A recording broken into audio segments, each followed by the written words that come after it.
Almost ready has a price tag.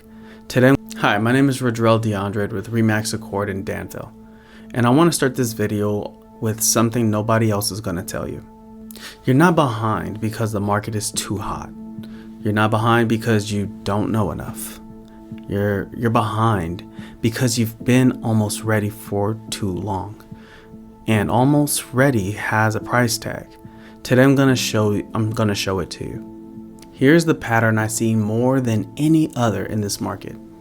Someone decided they want to buy their first rental property in Central Contra Costa, so they do what smart people do. They research, they watch videos, they learn what the cap rate is. They understand the difference between gross rent and net operating income. They learn about tenant screening and lease agreements.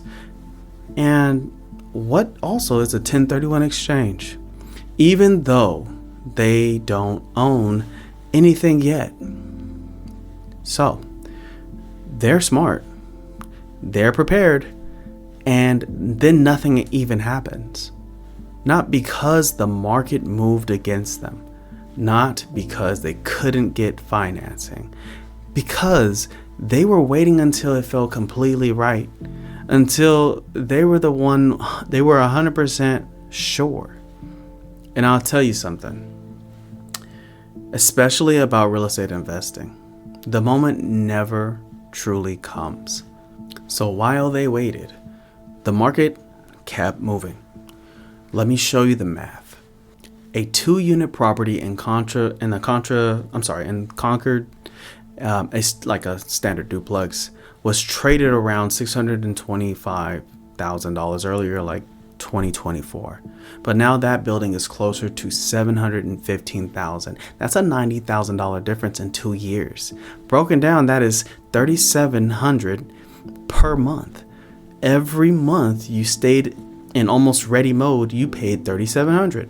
Not a landlord, not a lender, just the gap between you and the building.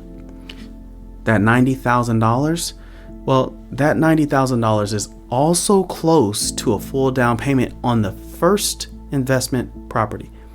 The amount you would have to need to get into the door, the same amount in that market has moved while you were thinking about it. I'm not saying this is to make you I'm not trying to say this to make you feel bad. I'm saying it because the people in your life are gonna need to say it.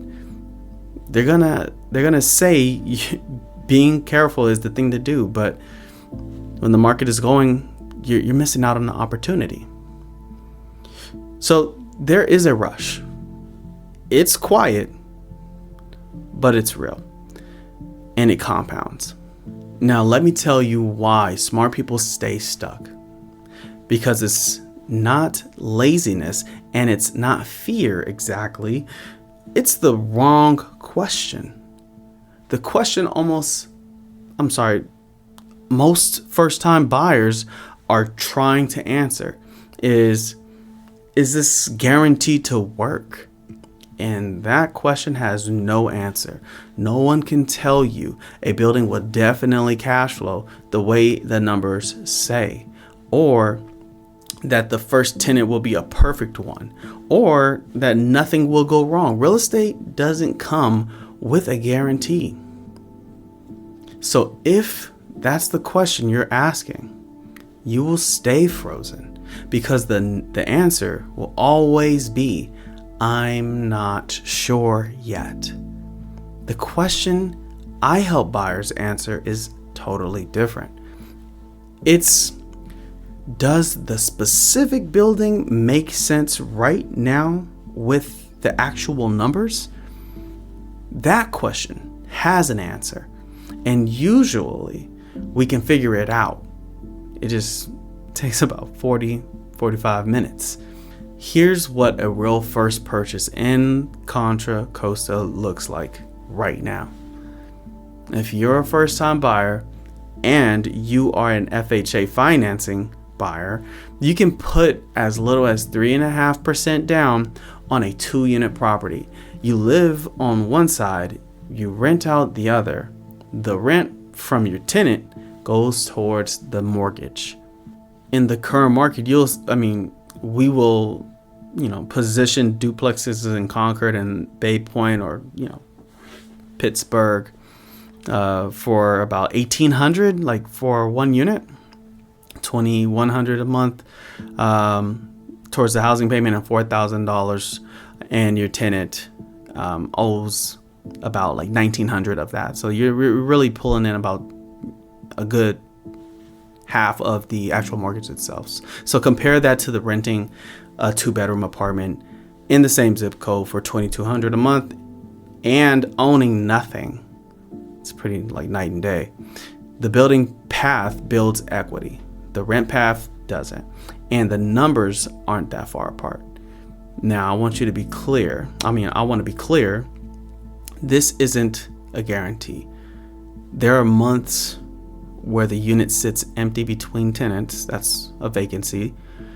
There are repairs. There are surprises. That's real, and you should plan for it.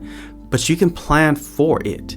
You can underwrite it. You can look at the worst case and still decide if it makes sense. That's what I do with buyers.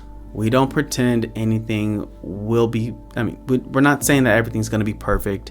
We run the numbers, including the bad scenarios as well. And then we decide together if it's a good fit or not. And almost every time, the decision that makes sense is move forward. Here's the other piece that no one's talking about. Getting the right loan actually matters as much as finding the right building. Most first-time buyers go to the one lender, hear one answer, and think that's the whole story. It's not. FHA, conventional, with 5% down, and investment property loans are 3 completely different products with different rules and different numbers. A lender who only knows one of them is going to tell you what they can do and not what is actually possible. Part of what I do when I work with the first time buyer is make sure you're taking in that right lender for your situation before you ever look at a property. That's the difference between getting a no and getting a yes. Here's what I want you to do right now. Comment the word buy below this video. I'll send you the first time buyer checklist I give every client before they start looking. It covers what you have to get ready for before you make an offer, and the number you'll need to know, and the questions to ask a lender on the first call. No cost, no pitch, just a checklist.